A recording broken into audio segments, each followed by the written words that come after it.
দীর্ঘ প্রতীক্ষার পর দেশ জুড়ে অনুষ্ঠিত হয়ে গেল একটি উৎসবমুখর ও নিরপেক্ষ নির্বাচন। আর এই পুরো প্রক্রিয়ায় পর্দার আড়ালে থেকে অতন্দ্র প্রহরীর মতো কাজ করেছে বাংলাদেশ সেনাবাহিনী। তাদের অক্লান্ত পরিশ্রম এবং নিরপেক্ষ অবস্থানের কারণে দেশের গণতান্ত্রিক যাত্রা আজ এক নতুন উচ্চতায় পৌঁছেছে। নির্বাচনকালীন সহিংসতা এবং অস্থিতিশীলতা রোধে সেনাবাহিনী দেশ জুড়ে ইন এইড টু সিভিল পাওয়ারের আওতায় মোতায়েন ছিল।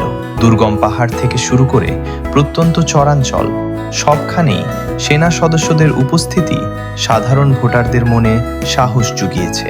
নির্বাচনের আগের দিনগুলোতে দেশব্যাপী যৌথ অভিযানের মাধ্যমে অবৈধ অস্ত্র উদ্ধার এবং সন্ত্রাসীদের দমনে সেনাবাহিনীর ভূমিকা ছিল অত্যন্ত কার্যকর। বিশ্লেষকদের মতে এবারের নির্বাচনে সেনাবাহিনী সম্পূর্ণ অরাজনৈতিক ও পেশাদার আচরণ বজায় রেখেছে।